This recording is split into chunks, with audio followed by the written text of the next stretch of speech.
Let your thoughts settle now and turn them back almost 100 years. It's winter, deep winter. You're lying in darkness beneath heavy wool blankets.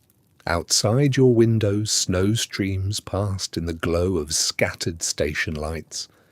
The landscape beyond is invisible, just black shapes and white movement.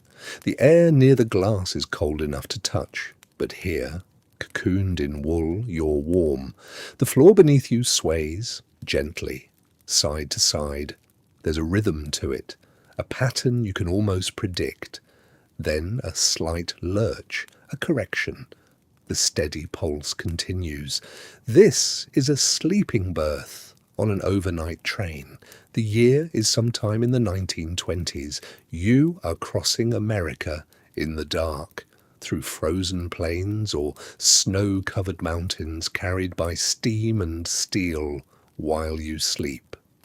Tonight, we'll explore what that experience was actually like, not the romantic notion of it, the physical reality, the weight of the blankets, the sounds that filled the darkness, the engineering that kept you warm when the temperature outside dropped below zero, the work, mostly invisible, that made your sleep possible. The overnight steam train was how America moved itself across distance before flight became common. Winter or summer, passengers climbed into narrow berths behind heavy curtains and trusted the rails to carry them hundreds of miles by morning. This is the story of how people slept on those trains during the coldest months, how warmth was engineered, how rest was negotiated in motion, how strangers passed the night together in a moving corridor of compartments, separated only by fabric, while winter pressed against the windows. Let the details arrive slowly. We have time. The night is long, and the train moves steadily. In the 1920s, if you needed to travel a long distance in America, you took the train. Not because it was romantic, not because you loved travel, because it was simply how distance was crossed. Airlines existed, but they were experimental, uncomfortable, and expensive. Automobiles were growing common, but highways were often unpaved, unreliable in winter, and incapable of covering the distances trains managed routinely. The interstate system wouldn't exist for another 30 years. So you took the train, New York to Chicago, 20 hours. Chicago to San Francisco, 3.5 days. If you were traveling for business, you couldn't afford to lose that time sitting upright in a day coach. If you were traveling with family, especially children, you needed somewhere they could lie down and sleep. The solution was the sleeping car, not a luxury for most, a practical necessity. By the 1920s, Pullman Company's sleeping cars were attached to thousands of trains crossing the country every night. Standard equipment. Expected. The Pullman Company operated roughly 9,800 sleeping cars by mid-decade, serving routes from coast to coast. The name Pullman became synonymous with sleeping berth travel, the way Xerox would later mean photocopy. These weren't private rooms for most passengers. They were berths, narrow sleeping slots created by converting bench seats, separated from the aisle and neighbouring berths by heavy curtains. You heard your neighbours. You shared washrooms. You dressed and undressed in near darkness in a space the size of a large coffin. But you could lie flat. You could sleep. And by morning, you'd be in a different city, a different state, sometimes a completely different landscape than where you'd boarded. Winter made this experience more intense. The contrast, more absolute. Outside, frozen plains stretching to darkness. Mountain passes where snow accumulated in drifts taller than the train, temperatures dropping to 10, 0, 20 below, wind that found every gap in a building's walls, every crack in a door. Inside, warmth, engineered warmth, steam heat piped from the locomotive, radiators hissing gently beneath frost-edged windows, heavy wool blankets, and the knowledge that you were sealed away from the cold even as you moved through it at 50 miles per hour. The overnight train became a moving threshold. You entered it in one place in daylight or evening. You lay down in your berth, pulled the curtains closed, and let the motion carry you. When you woke, if you managed to sleep, you were somewhere else entirely. You'd crossed state lines in darkness, passed through towns you'd never see, travelled over rivers and through valleys while unconscious. It was a surrender of a particular kind. You gave yourself to the train's schedule, its route, its motion. You trusted the engineer you'd never meet, the brakeman, the conductor, the porter who moved silently through the car while you slept, adjusting heat, responding to needs, watching over strangers. For many Americans in the 1920s, this experience was simply normal. Businessmen made the journey monthly. Families undertook it for holidays or relocations. Salesmen lived portions of their lives in sleeper berths, their suitcases stowed in overhead hammocks, their bodies adapted to sleeping in motion. But normal didn't mean unremarkable. The winter night journey stayed in memory. Children remembered watching snow fall past the window from their upper berth, cocooned in wool, hearing their parents' quiet voices from the berth below. Adults remembered the particular quality of sleep, fragmented, rocked, interrupted by station stops and the porter's quiet movements.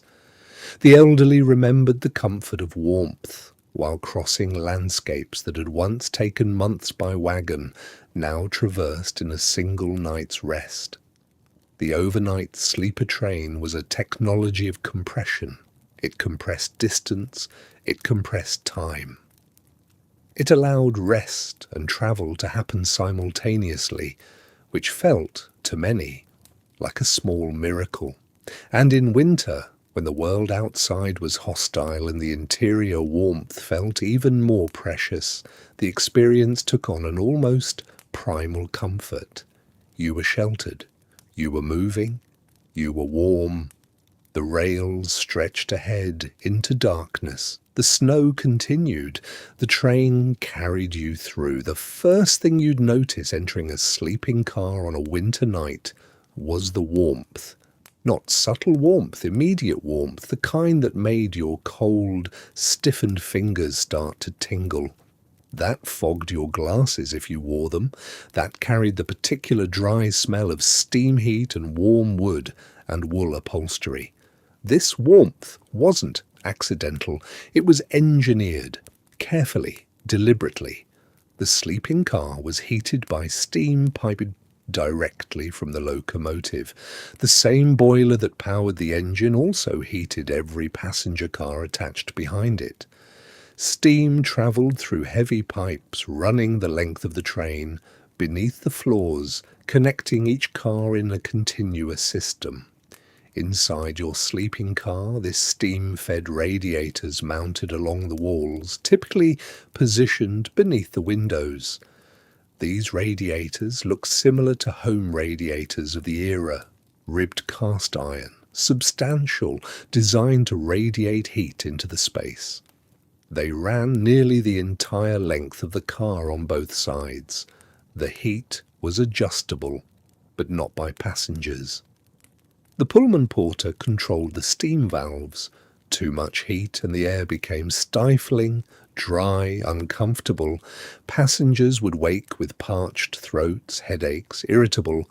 too little heat and complaints came immediately, the cold creeping in from windows, from the floor, from the vestibules between cars where doors open to the winter night.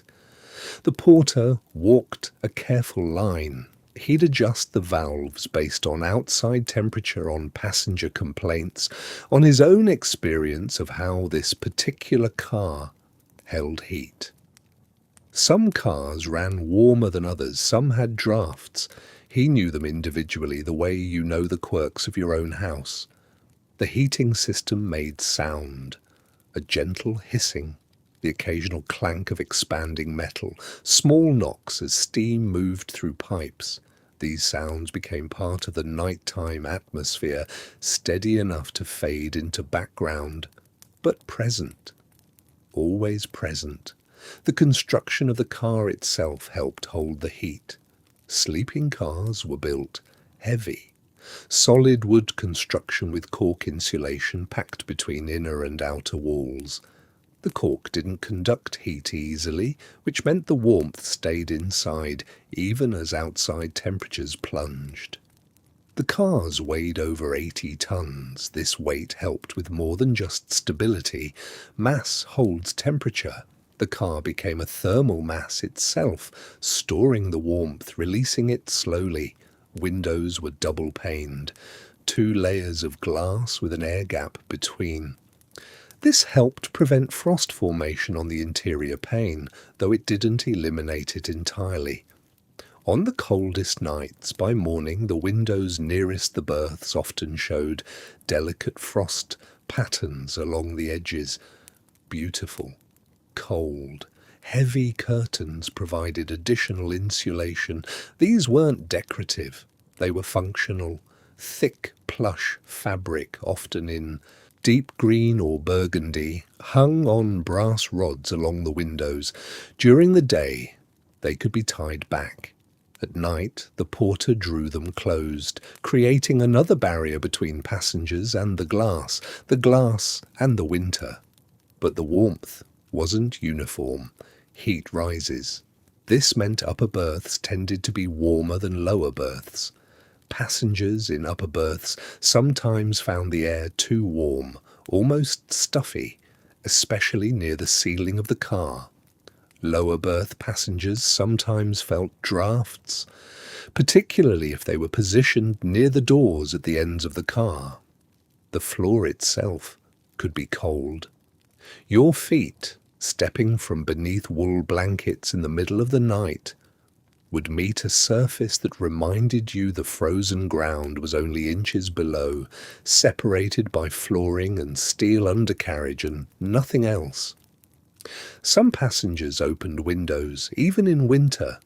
The air inside could become too dry, too stale, especially by morning after a night of human breathing, the steam heat running continuously. A small opening, just an inch or 2, brought fresh air, cold air. This created complaints from neighbours who felt the draft, who hadn't wanted the window opened, who were now pulling their blankets tighter and glaring at the source of the cold intrusion. The porter mediated these disputes. He couldn't please everyone. He did his best. The atmospheric reality inside a winter sleeping car was therefore a mixture, warmth overall, but with variations. Warm near radiators, warmer in upper berths, cooler near windows and doors, dry air, the smell of steam heat, the sound of hissing pipes, and the periodic clank of metal expansion. It wasn't perfect climate control, but it was warmth, reliable warmth. In the 1920s, that was significant. Outside, the landscape was hostile. Temperatures below zero were common on plains crossings and mountain routes, wind that could kill an exposed person within hours, snow accumulating to depths that stopped wagon travel entirely. Inside, you could lie in a berth in light clothing, covered by blankets, and be comfortable. This was a demonstration of industrial capability, of engineering solving the ancient human problem of staying warm while travelling in winter. The sleeping car wasn't just transportation, it was a moving shelter, a heated refuge that carried you through conditions that would have been life-threatening without it.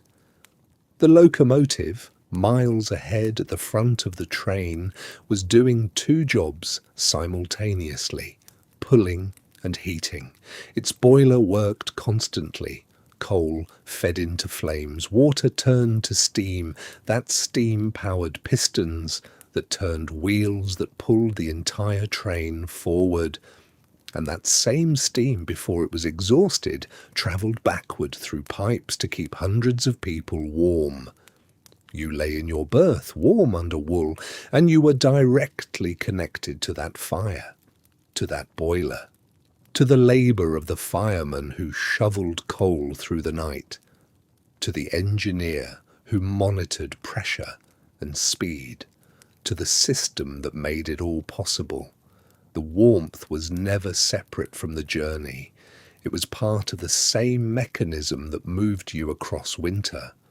You felt it against your skin, heard it in the pipes, saw your breath not fog because the air was warm enough to hold the moisture. And outside the window, snow continued to fall. The train continued forward. The warmth held. The sleeping car was a shell of warmth moving through frozen darkness. It was built like no other rail car. Heavy timber framing formed the skeleton, steel sheathing enclosed it. Between these layers, cork insulation filled the space, ground bark pressed into sheets that held heat and muffled sound. This was engineering against winter. This was a moving house designed to cross mountain passes at night while passengers slept inside. The car weighed more than 80 tons. Most of that weight was structure, heavy wood, steel plates, the thick glass of double-pane windows. This mass served a purpose. It held heat that lighter cars would lose. It provided steadiness on tracks that lighter cars would feel more sharply. When wind hit the side of a sleeping car crossing the plains at 40 miles per hour, the weight kept it stable. The windows were set deep into the walls, 2 panes of glass with an air gap between them. This space, just half an inch, created a barrier against cold. On winter nights, frost still formed, but it formed on the outer pane, not the inner one. Passengers could place their hands against the inside glass and feel it cool, but not freezing. The air gap made the difference. Along the ceiling, ventilators allowed fresh air to enter. Small, adjustable openings let in outside air even in winter. This was necessary. With 30 or 40 people breathing in an enclosed space with heating systems running constantly, the air grew stale and dry by morning. The ventilators were a compromise, introducing cold air in controlled amounts to keep the atmosphere breathable. The car's interior was divided into sections, 12 sections typically, sometimes 14. Each section contained 2 upholstered bench seats facing each other during daylight hours. These seats sat 4 people comfortably. 6 if the train was crowded. Above each section, panels in the ceiling concealed the folded upper berth. Storage compartments lined the space above these panels. At one end of the car, a small washroom. At the other end, another. Men used one, women the other. Each contained a toilet, a small sink with cold water, and a mirror. These facilities served 20 or more passengers. Lines formed in the morning. Between the sections, a central aisle ran the length of the car, narrow, just wide enough for the porter to pass through with an armload of bedding. On winter nights, this aisle became the warmest part of the car. Heat rose from radiators positioned along the outer walls. Passengers sometimes stood here in robes and slippers during the night, warming themselves before returning to their berths. The radiators sat beneath the windows, cast-iron units connected to steam pipes that ran the length of the train. Each radiator had a valve, though passengers weren't meant to adjust them. The porter controlled heat distribution. Some sections ran hot, others stayed cooler. This varied by the car's position in the train, by how wind hit it, by how many bodies occupied the space. Heavy curtains hung throughout the interior, thick plush fabric, usually dark green, sometimes burgundy or navy. During the day, these curtains remained open or tied back. At night, they became walls. The porter would pull them across each section after converting it to berths, creating a series of enclosed sleeping spaces along both sides of the aisle. The ceiling was pressed metal, painted cream or pale green. Small electric lights dotted it every few feet. At night, the porter dimmed these to just 1 or 2 bulbs at each end of the car. This created enough light to navigate the aisle, but not enough to disturb sleeping passengers behind curtains. The floor was covered in carpet or rubber matting. This muffled footsteps. The porter walked this aisle dozens of times each night, checking on passengers, adjusting heat, responding to calls. The floor covering ensured his passage didn't wake those who'd finally fallen asleep to the train's rhythm. The car's entrance was at each end, a door leading to the vestibule, the small platform space where cars coupled together. These vestibules were the coldest points, open to the outside except for canvas or leather coverings that kept out some wind but not all. Crossing between cars meant stepping into winter for a few seconds. The doors to the sleeping car were heavy, designed to seal against drafts. The entire structure was designed to maintain an internal environment separate from the external one. Outside, temperatures below zero, wind, snow, darkness. Inside, warmth in the 70s, relative stillness, controlled light. The car was a membrane between these worlds. Not perfect, cold leaked in at windows, doors, ventilators, but effective enough that passengers could sleep in night clothes under blankets while the train crossed frozen landscape. This was the shell that protected you. This was the engineering that made sleep possible at 40 miles per hour through winter darkness. This was the moving room where you would spend the night, separated from January cold by cork, glass, steam heat, and heavy construction. The sleeping car was built to be a refuge. It succeeded, but it was never completely sealed. You always knew the cold was just outside. You heard wind against the windows. You felt the slight draft near the curtain gap. You woke in the night and saw frost patterns on glass. The architecture worked, but it didn't erase the winter. It held it at bay just beyond reach, while you slept in the space between. Your bed for the night was a slot. This was the Pullman berth, not a room, not a cabin, a sleeping space carved from a section of the day coach enclosed by curtains 6.5 feet long and 2.5 feet wide. This was where you would spend the night as the train carried you across winter landscape. During daylight, your berth didn't exist. The space was 2 bench seats facing each other, upholstered in green or red plush fabric, worn smooth by thousands of passengers. You sat here across from strangers, knees nearly touching, watching countryside pass for hours. This was standard coach seating, but these seats had a hidden function. Around 9 in the evening, the transformation began.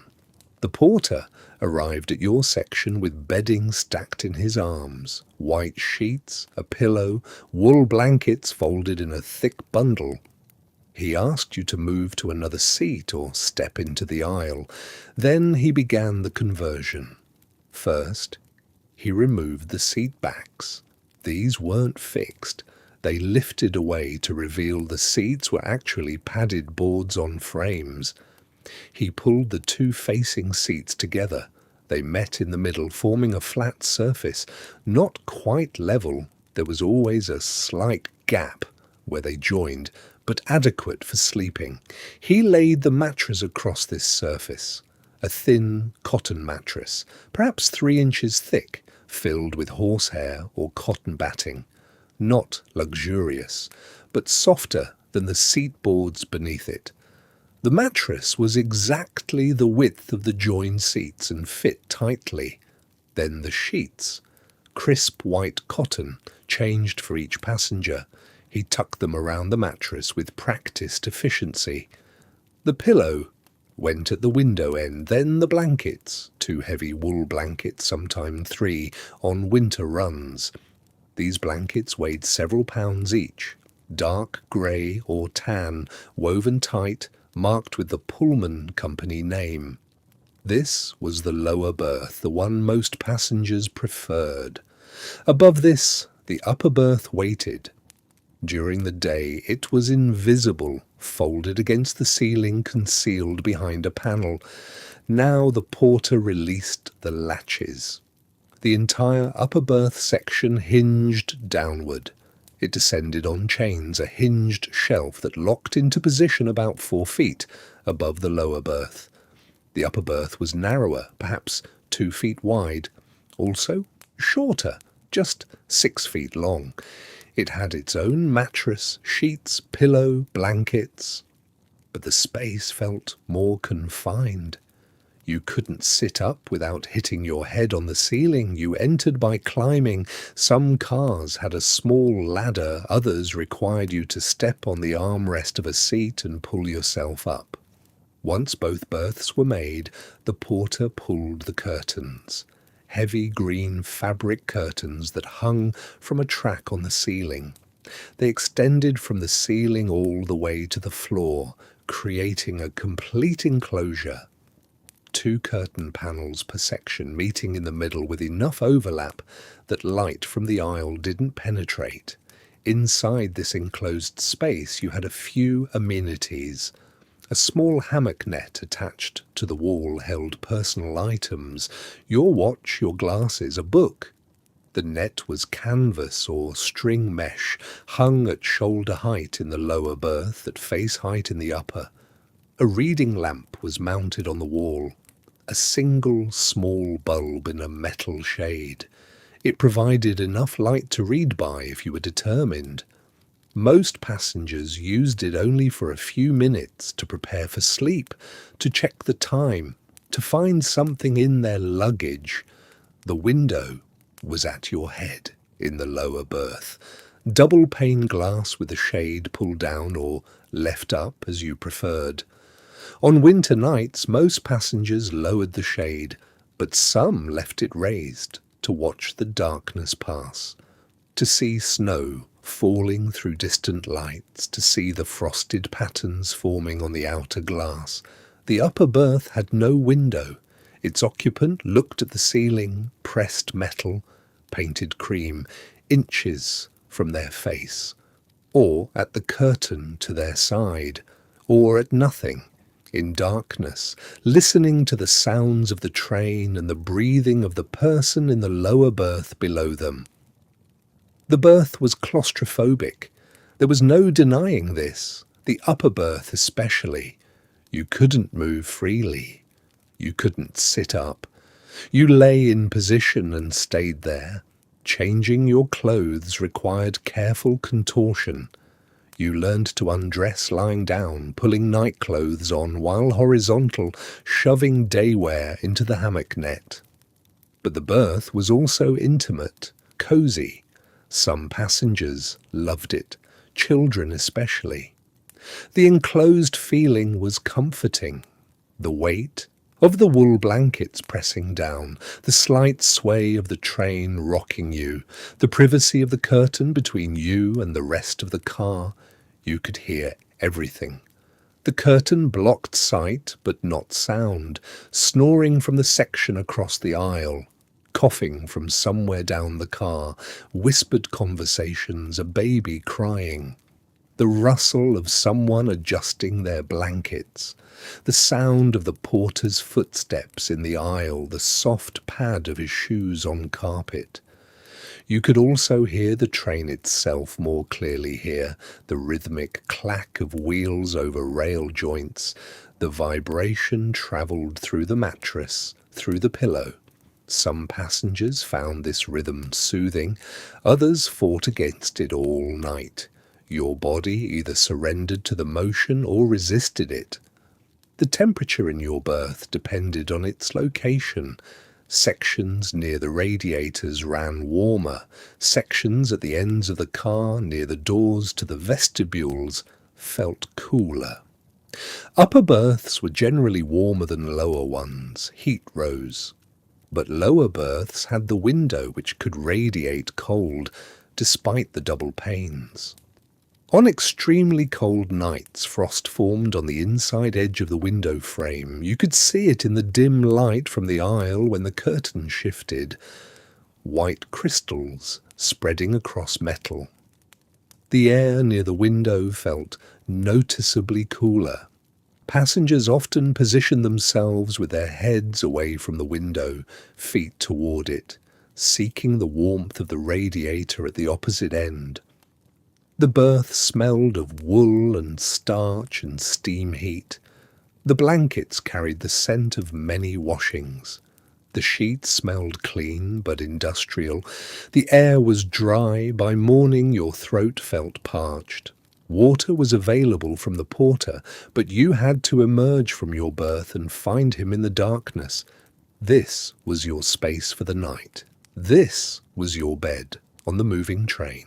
6.5 feet by 2.5 feet of padded surface, heavy curtains, wool blankets, the window at your head showing winter darkness, the slight sway, the constant sound.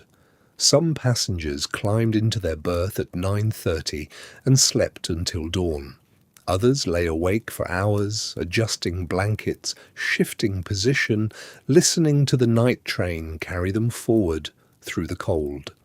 The berth was both shelter and exposure, private and communal, comfortable and confining. It was the space where you experienced the night journey most intimately, alone with the motion, the sound, the winter darkness just beyond the glass, the knowledge that you were crossing distance while lying still. Around 9 o'clock in the evening, the sleeping car changed, not gradually, not quietly. The transformation began with the porter moving through the car, section by section, announcing that berths would be made down. Passengers gathered their newspapers, their books, their personal items. They stood. They moved into the aisles or retreated to the smoking car, the observation lounge, anywhere that wasn't their seat, because their seat was about to become their bed. The porter worked methodically. He had done this thousands of times. His hands knew the sequence without thought. First, the upper berth. It folded down from the ceiling where it had been stored all day, a hidden compartment that most passengers barely noticed in daylight. The porter released the catches, lowered the frame, locked it into position. The space above your head during dinner was now someone's sleeping quarters. The ceiling had been storing a bed, then the lower berth. The facing bench seats that passengers had occupied since morning pulled toward each other, their backs rearranging, their cushions aligning to form a single sleeping surface. What had been two seats became one horizontal plane. The transformation was mechanical, practiced, efficient. Bedding came next. The porter retrieved it from overhead compartments, white sheets, a thin mattress, a pillow, wool blankets. He made the bed with hotel precision, tucking corners, smoothing fabric, ensuring everything lay flat against the constant motion of the train. The mattress was not thick, perhaps 3 inches of padding, but it would be enough. The blankets mattered most on winter nights, 2, sometimes 3, heavy wool blankets per berth. Dark-coloured, often stamped with Pullman company markings. Their weight was considerable. Their warmth was the primary defence against the cold, pressing against the windows just inches away. This process repeated down the length of the car, section after section, lower berth, upper berth, sheets, mattress, blankets. The porter moved with quiet efficiency, speaking little, working steadily. The car filled with a rustle of fabric, the metallic click of berth frames locking into place, the soft thud of mattresses being positioned. 45 minutes to convert the entire car, 45 minutes to transform day space into night space, public into private, seating into sleeping. Passengers returned to find their seats gone in their place. Curtained alcoves, 2 high on each side of the aisle. Heavy green curtains hung from ceiling to floor, creating walls of fabric where walls of air had been. You found your section number, parted your curtain, and entered your berth. The space was small, impossibly small if you'd never experienced it before. A lower berth measured roughly 6.5 feet long, 2.5 feet wide. Enough to lie down, not enough to sit up fully without your head brushing the upper berth frame above you. The upper berth was identical in length and width, but with even less headroom. The ceiling of the car itself formed its upper boundary. You could not stand. You could barely sit. The berth was designed for one position, horizontal. Against the window side, the exterior wall of the train car, cold metal and glass just beyond the interior panelling. Against the aisle side, the curtain, fabric separating you from the central passage where the porter would walk throughout the night, where other passengers would pass going to and from the washrooms at either end of the car. The curtain was your only privacy. It was not a door. It was not a wall. It was heavy cotton or canvas in that particular shade of green that Pullman cars favoured, dark enough to suggest enclosure, thick enough to block some light.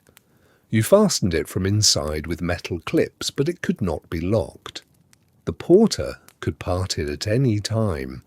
Sound passed through it freely. Inside the berth, a small hammock net hung at chest level. A pocket of mesh fabric to hold your watch, your glasses, a book. A reading lamp mounted on the wall provided a dim pool of light. Some berths had a small ventilation grill. Some had a call button to summon the porter, though many passengers simply parted the curtain and looked for him. The bedding smelled of steam and starch. The sheets were crisp, changed after each passenger. The pillow was adequate. The blankets were heavy, their wool holding heat, their weight creating a sense of containment that many found comforting. On winter nights, that weight intensified. You might request extra blankets from the porter. He would bring them another wool layer, another few pounds of warmth to pile over your body. The blankets became a kind of ballast, holding you in place against the train's motion, pressing you into the thin mattress, creating a cocoon of heat in the small space. Getting into bed required choreography, especially in an upper berth. You climbed a small ladder, metal rungs mounted to the side of the lower berth frame. You parted your curtain from outside, steadied yourself against the train's sway, and stepped onto the first rung. The car swayed. You swayed with it. You climbed, gripping the frame, and rolled yourself into the berth opening, pulling your legs in behind you, arranging yourself horizontally in the narrow space. Then you fastened the curtain from inside. You were enclosed. Changing clothes required skill. There was no room to stand. You lay on your back or side, maneuvering arms through sleeves, pulling fabric over your head, removing shoes while trying not to kick the outer wall. Some passengers changed into night clothes they'd brought. Others simply removed their shoes and loosened their collars. Women travelling alone faced particular difficulty, managing the layers and fasteners of 1920s clothing in a space barely wider than their shoulders. The upper berth demanded more agility. Older passengers, those less flexible, almost always took the lower berth. Children loved the upper. It felt like sleeping in a treehouse, suspended above the world. Adults found it claustrophobic or adventurous depending on temperament. Once settled, you lay in darkness, broken only by the small reading lamp if you'd left it on. The window was right there, inches from your face if you slept on that side. In winter, frost formed patterns on the glass, intricate crystalline branches that grew and changed as the night deepened and the temperature outside dropped further. You could see out if station lights passed. You could watch snow streaming past, illuminated briefly by lights from the train itself or from scattered farmhouses. The world moved by in the darkness, and you watched it from your slot in the moving wall of warmth. The train swayed. The berth swayed with it. You felt every curve, every grade change, every adjustment in speed. The rhythm of the rails came through the mattress, through the pillow, through the entire frame of the berth. Your body registered motion constantly, even in sleep. And you heard everything. The passenger in the berth across the aisle coughing, the couple in the next section speaking in whispers, someone walking to the washroom, their footsteps in the corridor, the porter moving through, his presence somehow quieter than the passengers, his steps practiced and soft. You heard snoring. You heard restlessness. You heard the intimate sounds of dozens of people sleeping in proximity. Separated only by curtains and a few feet of air, the heating system hissed and clanked. Radiators ticked as they expanded and contracted. Steam moved through pipes. The train's mechanical sounds formed a constant background, never quite silent, never quite loud, just present. Your berth held you. The curtain enclosed you.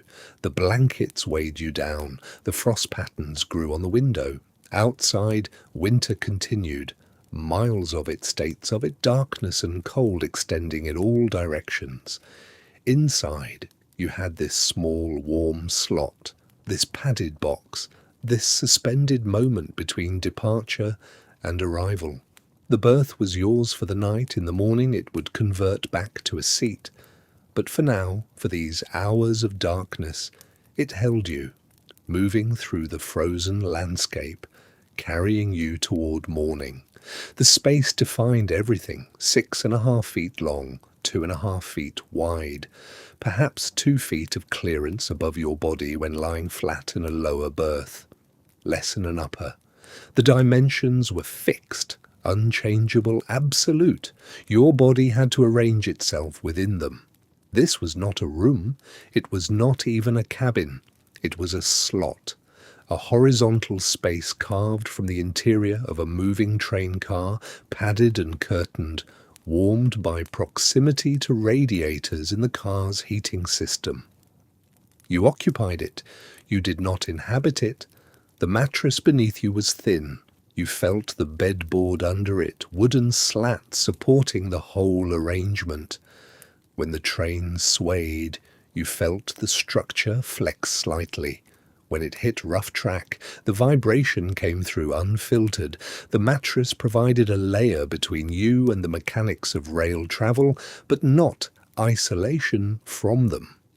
The pillow was adequate, white cotton case filled with something that compressed under your head's weight. Not uncomfortable, but not luxurious, functional. Like everything else in the berth, it served its purpose within tight constraints. The sheets were starched. They felt crisp against skin, cool at first touch, gradually warming from body heat. White cotton, institutional but clean, changed after each passenger. They smelled faintly of whatever soap the Pullman company used. Whatever process turned used linens back into fresh bedding in the company's massive laundries. The blankets mattered most. Heavy wool, often dark green or brown, thick enough that you felt their weight when the porter first laid them over you. One blanket might be enough in mild weather. Winter demanded 2, sometimes 3. The weight was part of the comfort. The blankets pressed down, holding you against the mattress as the train swayed, creating a sense of being held in place. They trapped heat, your body's heat rising into the wool holding it, the space under the blankets becoming a warm microclimate, separate from the car's ambient temperature. On extremely cold nights, the contrast was stark. The air above the blankets felt cool. The air beneath them against your skin stayed warm. You created a boundary, a personal envelope of heat, maintained by wool and your own metabolism. The window was right there. In a lower berth, if you slept on the window side, the glass was perhaps 12 inches from your face. You could reach out and touch it without extending your arm fully. In an upper berth, the window was at shoulder level or lower, depending on how the berth aligned with the car's window placement. The glass was cold, intensely cold on winter nights. You felt the chill radiating from it even without touching it. If you did touch it, palm flat against the pane, the cold shocked. The temperature differential was immediate and absolute. Outside, 10 below 00, 20 above on a warm winter night. Inside, 65, 70 degrees. The window was the membrane between these realities. Frost formed on the interior surface, not just a light fog, but actual ice crystals building intricate patterns, ferns and feathers of ice spreading across the glass, geometric and organic simultaneously. The patterns grew as the night deepened and the temperature dropped. By morning, some windows were nearly opaque with frost, the outside world visible only as diffuse shapes and light. You could watch it form if you stayed awake. The crystals appeared at the edges first, where glass met frame, where the cold found its first foothold. Then they spread inward, branching and elaborating, each crystal nucleating the next. The reading lamp's dim light caught them, made them glow faintly. If you breathed on the frost, your breath's warmth melted a small, clear spot. For a moment you could see out clearly, snow streaming past, or darkness, or the scattered lights of a farm, or nothing but your own reflection in black glass. Then the frost closed over the spot again, reclaiming it. The curtain hung heavy on the aisle's side, dark green canvas thick enough to block most light but not sound. You fastened it with metal clips spaced along the frame, simple mechanical closures that held the fabric taut. The clips were cold to the touch, metal conducting temperature from the general air of the car. The curtain could not be locked. There was no lock mechanism. Privacy was understood as temporary and partial. a convention respected by other passengers, a barrier the porter could breach at any time if duty required. You trusted the curtain because everyone agreed to trust curtains. The system functioned on collective adherence to an unspoken code. Light leaked through at the edges. Light from the car's central aisle fixtures left on throughout the night at reduced brightness so the porter could move safely. Light from the gaps where curtain didn't quite meet frame or where fabric pulled slightly when the train swayed. Your berth was never completely dark unless you turned off your reading lamp and closed your eyes. The reading lamp mounted on the wall gave weak yellowish light. A small bulb, perhaps 25 watts, behind a simple shade. Enough to read by if you held the book close, enough to see your immediate surroundings, not enough to dispel the essential dimness of the space. A small net hammock hung within reach, mesh fabric forming a pocket where you could place items you'd need during the night. A pocket watch, eyeglasses, a handkerchief. The net stretched under the weight of these objects but held. In the morning, you'd retrieve them, essential items that couldn't be lost in the bedding or dropped to the floor. Some berths had a call button, a small button on the wall that, when pressed, lit a signal light outside the curtain, a discreet summons for the porter. Other berths lacked this feature. In those you simply parted the curtain and looked for him, or waited until he passed on one of his regular circuits through the car. The space pressed close. In an upper berth particularly, you felt the ceiling inches above your chest. Rolling over required deliberate movement. You couldn't simply flip from back to side without awareness of the space's limits. Your shoulders nearly touched the walls on either side. Your feet nearly reached the end. Claustrophobia was possible. Some passengers felt it immediately. The enclosed space, the fabric wall, the proximity of strangers, the inability to stand or move freely. For them, the night was endurance. They lay still, breathing carefully, waiting for morning and release. Others found it comforting. The berth became a refuge. The small space felt safe, manageable, controllable. The curtain kept the world at a distance. The blankets provided weight and warmth. The train's motion became a rhythm, a mechanical lullaby. They slept deeply, held in the berth's close embrace.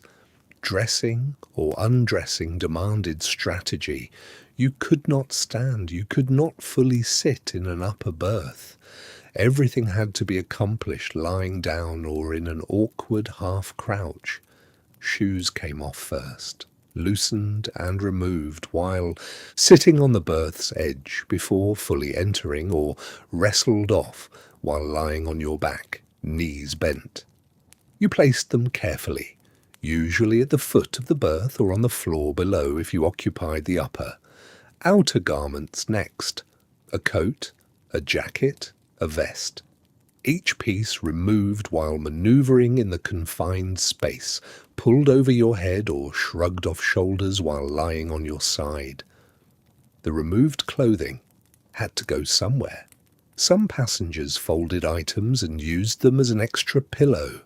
Others placed them at their feet. Some used the small net, though it wasn't designed for heavy items. Women faced particular challenges.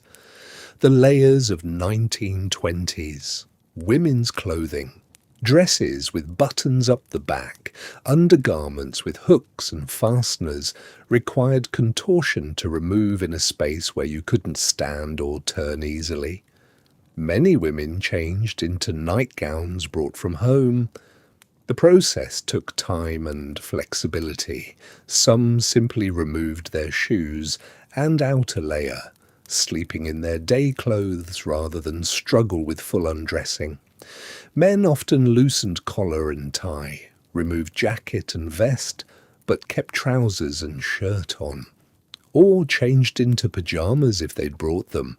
The process was easier than for women, but still awkward. Arms through sleeves, fabric pulled overhead, all while lying down or crouched, all while the train swayed and shifted. Once changed, once settled under the blankets, you lay in your slot in the moving train. The world reduced to this small space.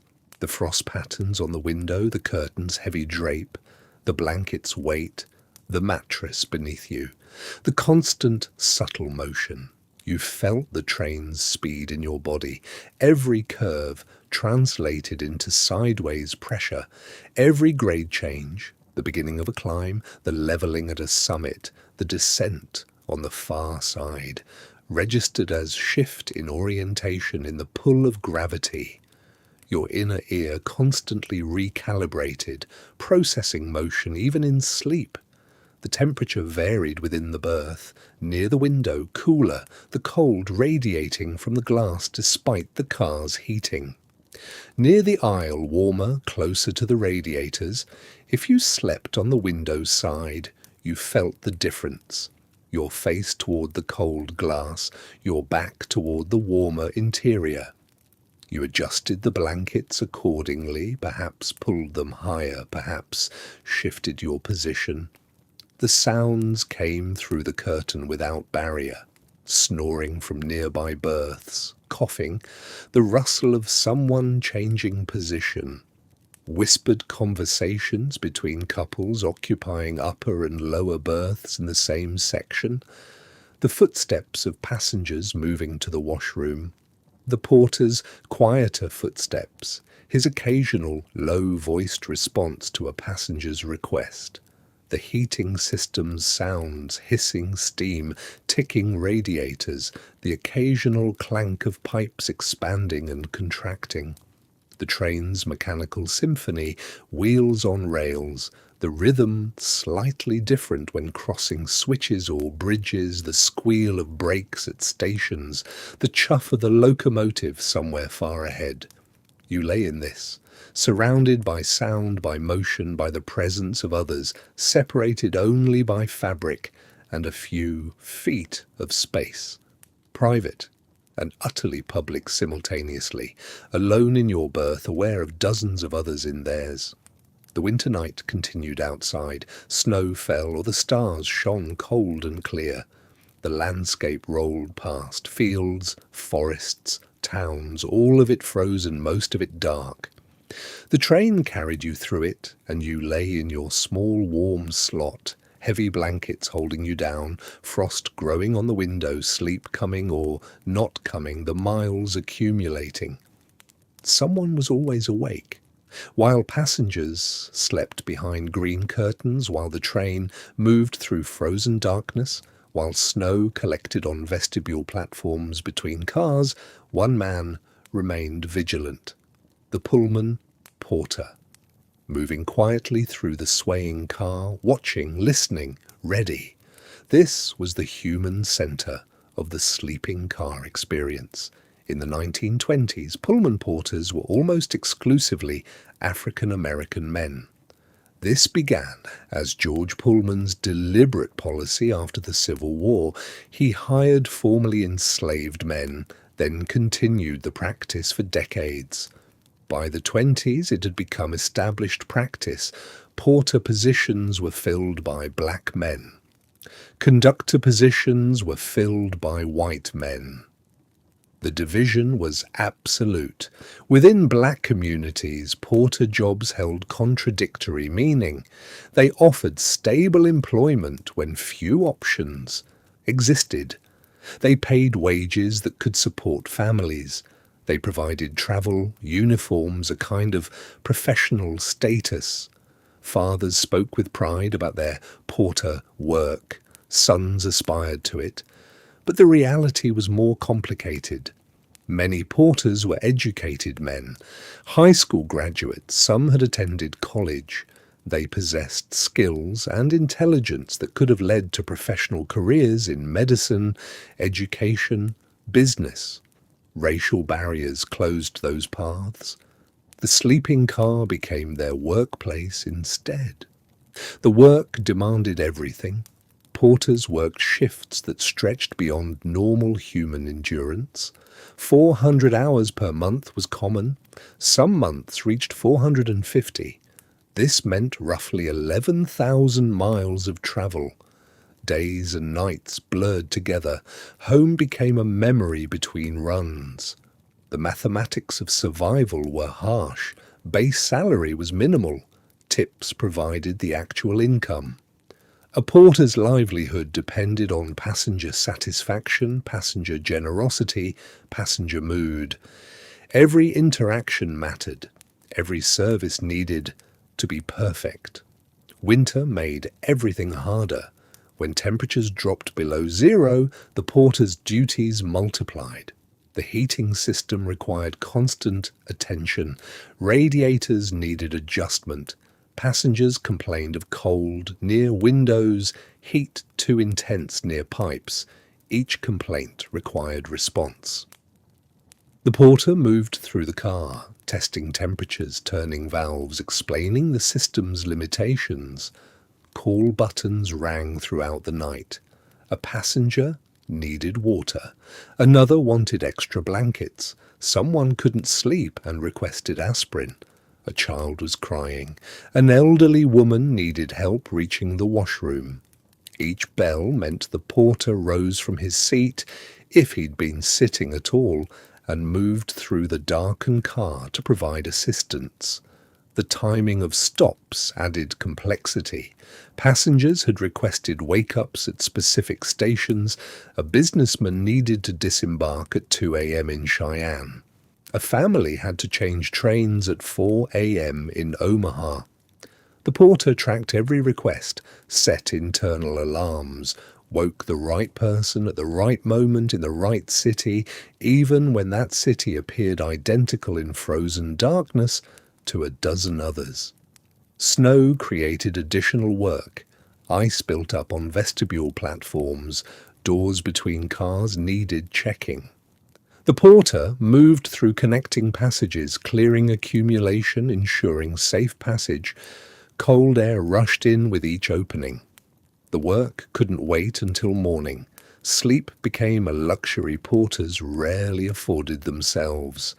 On long runs, a porter might rest in a small folding seat in the smoking section, a few hours if he was fortunate.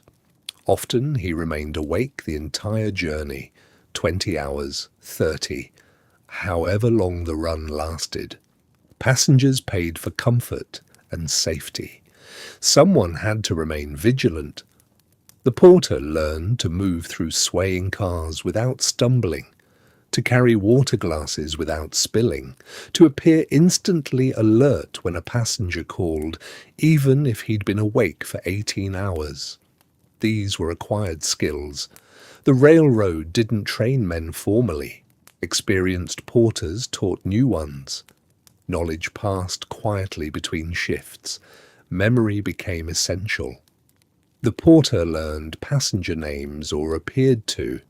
He remembered who occupied which berth, who needed help with the luggage, who tipped generously and who didn't, who would be departing at dawn and who was riding to the end of the line. All this information held without notes, accessed instantly when needed. He became an expert in human management. Disputes arose. One passenger snored too loudly. Another complained about a crying baby. Someone insisted the car was too hot, while their neighbor demanded more heat. The porter mediated these conflicts with steady professionalism. He couldn't fix snoring, couldn't silence infants, couldn't make the heating system produce different temperatures in adjacent berths, but he could listen, sympathize, offer small adjustments, make passengers feel heard. White passengers rarely called porters by their actual names. George became the default address. George for George Pullman. Every porter was George, regardless of whether his name was Samuel or William or James. Some passengers didn't realize they were using a false name. Others knew. and didn't care. The porter answered to George. His actual identity became secondary to his function. This required emotional labour that went unacknowledged. The constant deference, the smile maintained, regardless of treatment, the patience with demands that were unreasonable or demeaning, the performance of invisibility when not needed, instant presence when called. Yet porters developed real expertise. They learned the geography of night travel, which mountain passes produced the roughest motion, where dawn would break, what landmarks were passing in darkness. Passengers asked questions, the porter provided answers. His knowledge transformed the journey from blind transit through darkness into narrated passage through recognizable landscape. The work began before passengers boarded. In the depot, while travellers purchased tickets and checked luggage, the porter moved through his assigned car conducting inspection. He tested every berth mechanism, checked heating radiators in each section, ensured clean linens were stacked and ready, verified that water tanks were full, soap dispensers stocked, waste receptacles empty. The car had to be perfect before the first passenger arrived. Winter added items to the checklist. Windows needed examination for cracks or poor sealing. Extra blankets had to be counted and accessible. The heating system required particular attention. If steam pressure was low, he reported it immediately. A cold car meant miserable passengers, meant poor tips, meant insufficient income. Making down the berths consumed the early evening. Around 9 o'clock, after passengers had finished dinner in the dining car or eaten sandwiches in their seats, the porter began conversion. He worked section by section. Each transformation took several minutes. Pull the seats forward, release the upper berth from its ceiling position, unfold mattresses, stretch sheets tight, position pillows, hang the heavy green curtains that would provide the only privacy. Passengers watched this process with varying reactions. Some found it fascinating. Others retreated to the smoking car to avoid the commotion. A few complained about the timing, wanting to sleep earlier or stay up later. The porter accommodated when possible, but the schedule had logic. Too early and passengers had nowhere to sit. Too late and people grew irritable, waiting for bed. Once berths were made, the night work truly began. The porter positioned himself where he could hear call buttons from throughout the car. A bell system connected each berth to a panel near his seat. When a passenger pulled the cord, a specific bell rang. He noted which berth number, rose, and moved through the darkened car to provide assistance. Requests varied wildly. Extra blankets were most common in winter. The porter kept a supply near his station. He'd arrive at the berth, speak quietly to avoid disturbing neighbours, and pass the folded wool through the curtains. Sometimes passengers wanted 2 extra blankets, 3. He provided them without comment. Water requests came frequently. The dry heat of the steam system parched throats. Passengers woke thirsty. The porter filled glasses from the water tank, carried them carefully through the swaying car, and delivered them to reaching hands that emerged from curtain gaps. Temperature complaints required more complex response. If a passenger was cold, the porter checked the nearest radiator. Sometimes the valve needed opening. Sometimes snow had drifted against exterior walls, creating cold spots. Sometimes the passenger was positioned near a window and simply feeling the reality of single-pane glass separating them from below zero air. The porter explained what he could adjust And what he couldn't? When passengers complained of excessive heat, solutions were limited. Opening windows in winter was impractical. It would freeze everyone. The porter could adjust radiators, but the steam system provided heat for the entire car. Individual climate control didn't exist. He learned to offer diplomatic explanations, to suggest the passenger remove a blanket or sleep with arms outside the covers, small accommodations that acknowledged the complaint without promising impossible solutions. Medical requests fell to the porter as well. Aspirin for headaches, help reaching the washroom for elderly passengers, assistance with illness. The railroad provided basic first aid supplies. The porter dispensed them with common sense and care. Serious medical emergencies required stopping the train at the next station with telegraph access, summoning help. This happened rarely, but the porter needed to recognize when it was necessary. Children presented particular challenges. Babies cried, toddlers couldn't sleep, parents grew frustrated and exhausted. The porter became a calm presence in these small crises. He'd speak quietly with parents, sometimes offer to walk through the car with a restless child, provide warm milk if available. His patient demeanor often helped more than any practical intervention. The heating system demanded continuous monitoring. Steam pressure fluctuated. Radiators developed airlocks. Valves stuck. The porter walked through the car multiple times each night, touching radiators, feeling for proper warmth, listening for the hiss that indicated steam flow. When problems arose, he attempted fixes within his knowledge. Serious malfunctions required telegraphing ahead for maintenance staff at the next major station. Snow created winter-specific duties.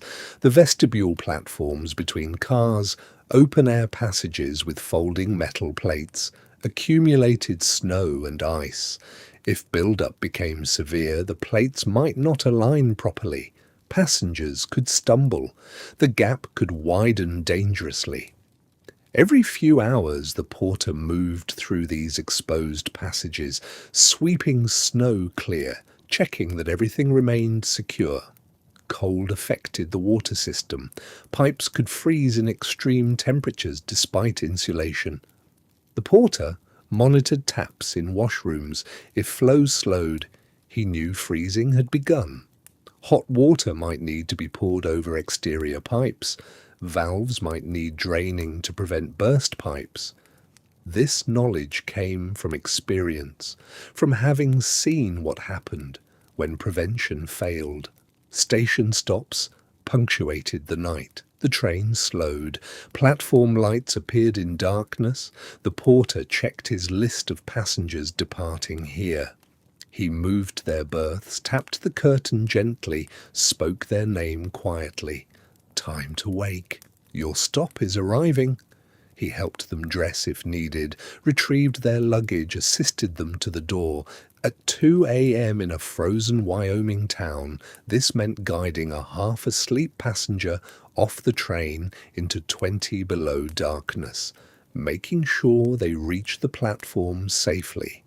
Handing down their bags, watching to ensure someone was meeting them or the station house was open. Then returning to the warm car as the train pulled away, leaving that single traveller in that small pool of light in the enormous frozen darkness. New passengers sometimes boarded at these late stops. The porter greeted them, showed them to their berth, explained the facilities. All of this conducted in whispers to avoid waking other passengers.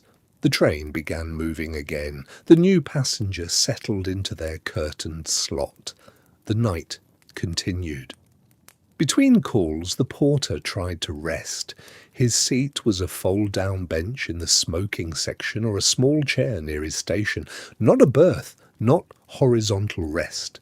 He sat, if duties allowed, closed his eyes if no bells rang. True sleep was rare. Light sleep, interrupted constantly, was the best he could expect. The porter learned to walk, not simply walk, but move through a world in constant motion. A floor that tilted and swayed, a corridor that pitched left as the train rounded curves through mountain passes. The skill was practiced over months, then years. Weight shifted before the railcar shifted. Feet found their placement without conscious thought. He carried water without spilling, a glass pitcher in one hand, glasses in the other. The train lurched entering a junction. The water remained level. This was not luck. This was thousands of hours of calibration between body and machine. He moved through the darkened car at 2 a.m. His steps made almost no sound. The floor beneath the carpet still creaked occasionally, but softly. Passengers slept behind their curtains. A cough came from Section 4. A child whimpered in Section 7, then quieted. He knew which berths held which passengers without consulting his notebook in these late hours. Names and destinations lived in his memory. Mr. Henderson in Lower 3, travelling to Denver for business. The elderly couple in Sections 8 and 9, visiting their daughter in Salt Lake City. The young woman in Upper 6, a schoolteacher heading to a new position in Sacramento. Or at least these were the details passengers had shared, and he appeared to remember them all. The appearance of memory mattered as much as memory itself. Calling someone by name created reassurance. It meant someone was paying attention. Mr. Henderson will be arriving in Denver at 6:40 tomorrow morning. I'll wake you at 6:15. Yes, thank you. The gratitude was small but genuine. The passenger could sleep, knowing he would not miss his stop. Temperature disputes required diplomacy. The radiator in Section 5 ran hot. The passenger there wanted it adjusted. The radiator in Section 12 ran cooler. That passenger wanted more heat. The porter moved between them, making small adjustments to valves, explaining the system's limitations with patience. The train carried only so much steam. The distribution was imperfect. He balanced competing needs, attempting to satisfy both, knowing neither would be entirely satisfied. I'll check back in 20 minutes to see if that's more comfortable. Often it was the promise of attention that mattered more than the adjustment itself. Snoring complaints arrived around midnight. A passenger in Lower 7 snored loudly enough to be heard through curtains. The passenger in Upper 7, directly above, appeared at the porter's station near the car's centre, exhausted, frustrated, unable to sleep. The porter could not stop the snoring. He could, however, offer solutions. An empty berth 3 sections away, extra blankets to muffle sound, a kind word acknowledging the difficulty. Sir, I have Lower 2 available. Let me move your belongings there, and you can try to rest in a quieter section. The passenger accepted. The porter carried his small suitcase and overcoat to the new berth. The man returned to sleep.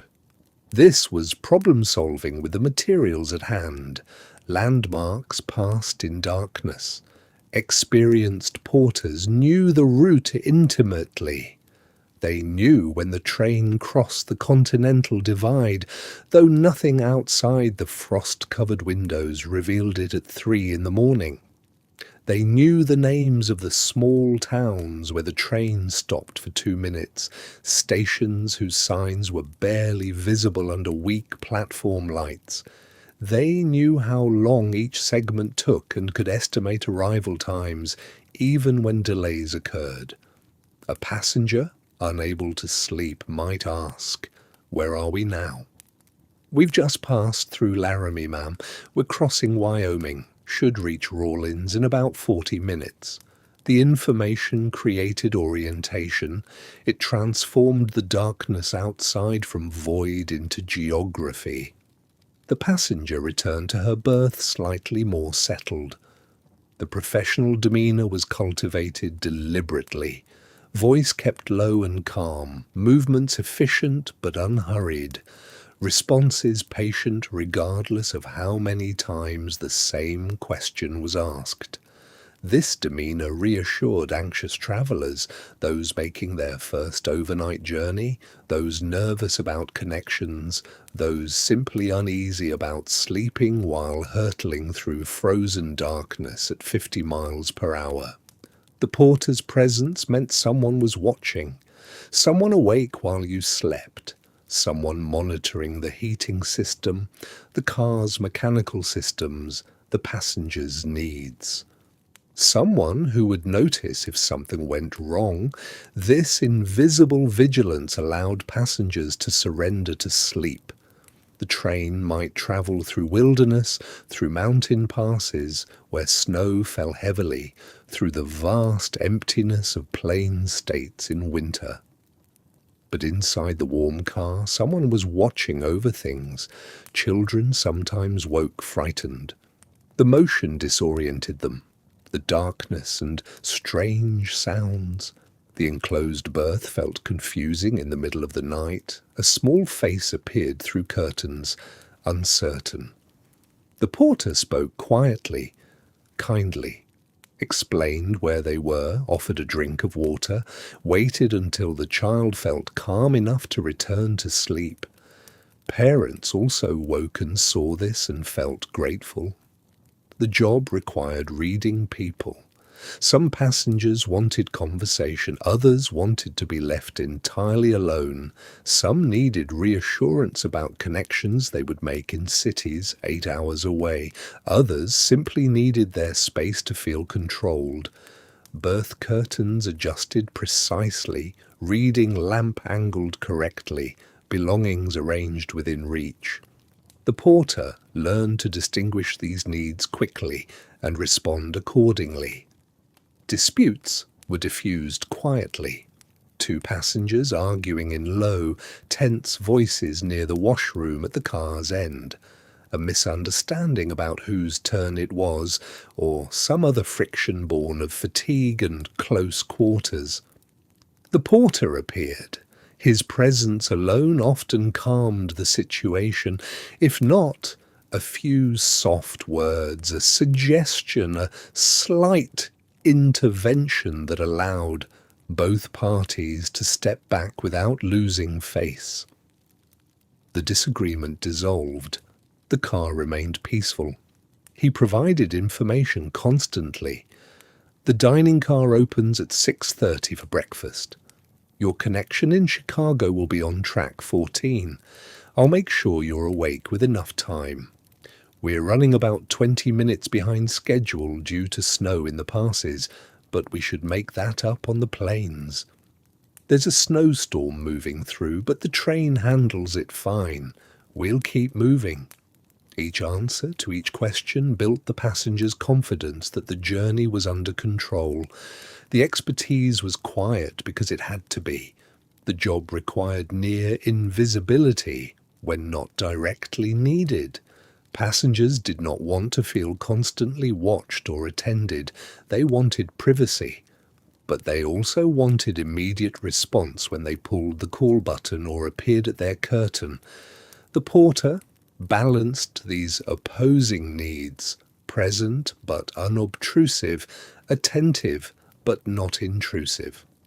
By morning, the passengers would wake in a different state. They would have slept, or tried to sleep, through hundreds of miles. They would have been warm, despite the frozen world outside. They would have felt, on some level, looked after. The porter's work had made this possible. His wakefulness during their sleep, his monitoring of systems and needs, his steady movement through the swaying car while they lay still in their berths. This was expertise without fanfare. It was practiced in darkness, in the small hours, in a moving railcar where most of the work went unnoticed because it prevented problems rather than solving visible crises. The train ran smoothly through the winter night. Passengers slept. The porter remained awake. Someone was watching over the journey. The passenger called him George, not his actual name. His name was different, written on the small nameplate he wore, printed on the railroad's employment records, used by his family and friends. But the passenger called him George anyway. This was common practice. George Pullman had founded the company. The assumption followed that all porters shared his name. Or perhaps it was simpler than that. Refusal to use individual names made the porter interchangeable, a uniform rather than a person. The porter responded without correction. "Yes, sir, I'll bring that right away." His voice remained even and professional. No indication that anything was amiss. This was part of the job. The employment manual never stated this explicitly, but every porter learned it quickly. White passengers expected certain forms of deference, providing those forms kept the job secure and, more importantly, kept tips coming. Tips mattered more than wages. The base pay barely covered living expenses. Real income came from passenger generosity, or from performing service so attentively that generosity felt obligatory. A porter might earn $3 for a 2-day trip in base pay. He might earn $10 in tips if he worked skillfully, or he might earn $2 if passengers felt less generous, or if his service was judged insufficient. The uncertainty was constant. The porter smiled when expected to smile. He maintained an expression of patient attentiveness. He listened to complaints without defending himself. When a passenger criticized the temperature, the coffee, the timing of wake-up calls, or anything else within or beyond the porter's control, he absorbed it. He apologized. He promised to fix what could be fixed, and to report what could not be fixed. He never argued. This was emotional labor, the requirement to maintain a particular demeanor, regardless of how one actually felt, to appear cheerful during the 20th hour of a shift, to remain deferential when spoken to rudely, to suppress frustration, fatigue, or any response besides calm professionalism. The work was not only physical, carrying baggage, making beds, adjusting temperature, but psychological, the performance of contentment. Some passengers were courteous. They used please and thank you. They asked the porter's actual name and used it. They tipped fairly. They recognized the work being done and showed basic human respect. These passengers were remembered. The porter provided the same professional service to everyone, but courtesy made the night shift more bearable. Other passengers were not courteous. They snapped fingers to get attention. They made requests without acknowledgement that a person was fulfilling them. They complained about problems the porter could not control, the train's schedule, the weather, the narrow dimensions of the berth. They tipped poorly or not at all, leaving the porter to work an entire journey for minimal pay. The power dynamic was absolute. The passenger could complain to the railroad about a porter's service. The porter could not complain about a passenger's behavior. The passenger's word carried weight. The porter's word carried almost none. A single complaint could cost a porter his job. A reputation for being difficult or uppity ended employment permanently. So the porter remained agreeable. He absorbed indignities because his family depended on his income. He maintained the role because the job, despite everything, represented one of the better employment options available to black men in the 1920s. It paid more than agricultural labor. It offered steadier work than many industrial positions. It carried a certain prestige within African American communities, even though white passengers often treated porters as servants. The contradiction was profound. Passengers relied entirely on the porter's expertise. He ensured their comfort, their safety, their timely arrival. He possessed knowledge they lacked, how the train systems worked, where the journey was at any moment, what to expect ahead. Yet the social structure required him to present this expertise humbly, to diminish his own competence, to frame his skilled work as mere service. The porter knew more than he revealed. He understood the passengers better than they understood him. He observed their anxieties, their habits, their relationships. He heard conversations they forgot he could hear. He saw them at their most vulnerable, exhausted, dishevelled, sometimes frightened by the journey. But he remained largely invisible to them, a functionary rather than a full person. Children sometimes saw differently. A young child might talk to the porter with straightforward curiosity, asking questions about the train or his work without the social performance adults maintained. The porter might answer warmly, sensing the child's genuine interest. Then the parent would intervene, pulling the child back, apologizing for the intrusion. The brief connection ended. The porter moved through a segregated world. The sleeping car itself was integrated. Black porters served white passengers. But the broader railroad system reflected American segregation. In many stations, porters entered through different doors, used different facilities, ate in different areas. The warm, integrated space of the sleeping car existed within a deeply divided society. Night offered slight respite. The passengers slept. The social performance could ease slightly in the darkened car. The porter still worked, monitoring systems responding to calls, but the constant necessity of smiling deference diminished. The sleeping car became quieter, more private.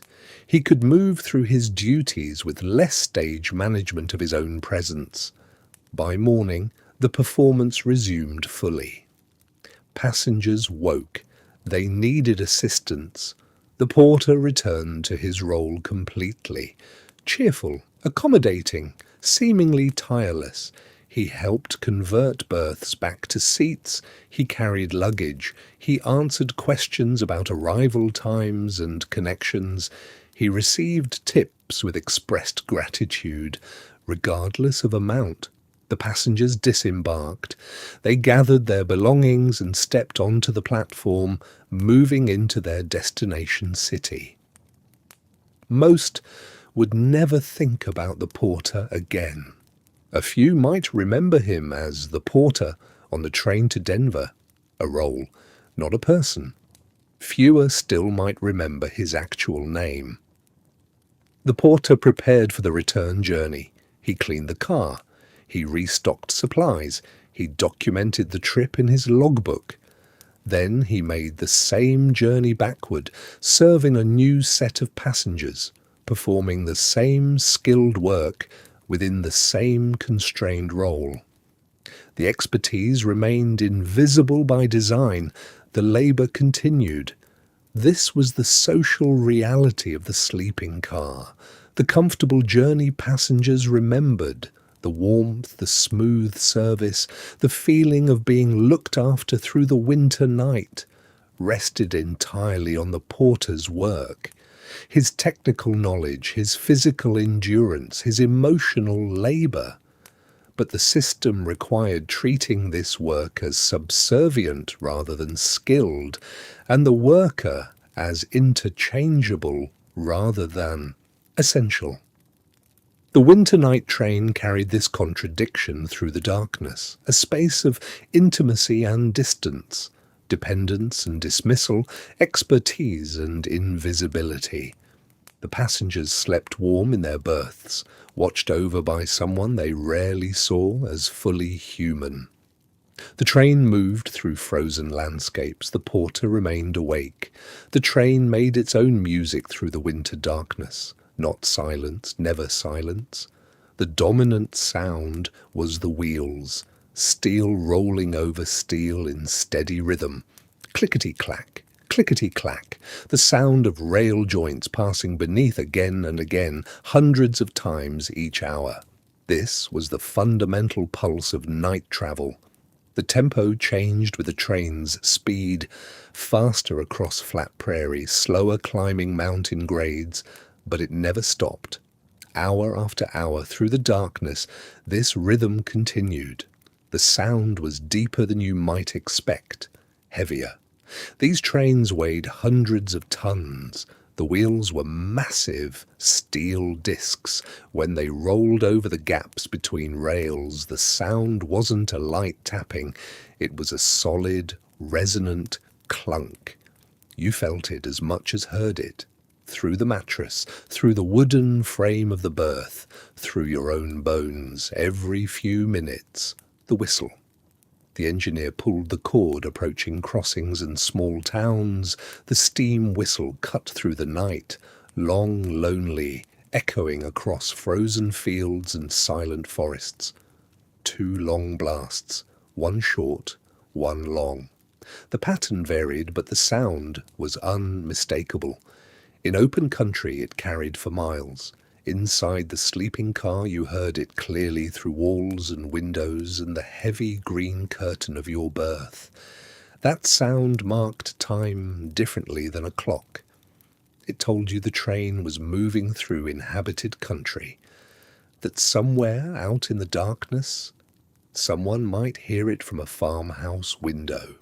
The heating system had its own voice.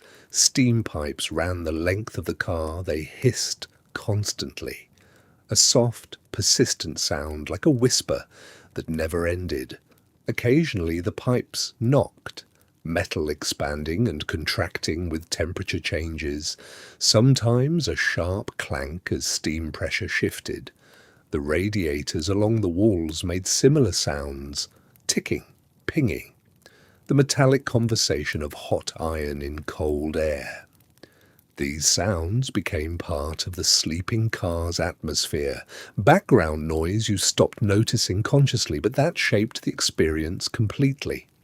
Approaching a station, the brakes, the squeal of brake shoes against wheels, high-pitched, almost painful, the train slowing from 40 miles per hour to a crawl. The sound changed pitch as speed decreased. The whole car lurched slightly forward. Loose items shifted. Passengers stirred in their berths. Then the station itself. Voices on the platform, muffled but audible. The conductor calling out the town's name. Footsteps on wooden boards. Luggage being loaded. Car doors opening and closing. Heavy metallic thuds. Cold air rushing in briefly before the doors sealed again.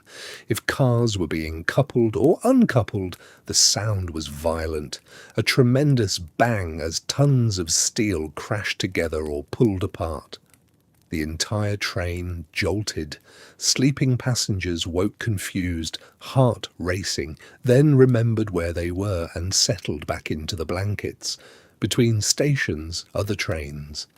When a freight passed in the opposite direction, the roar was startling.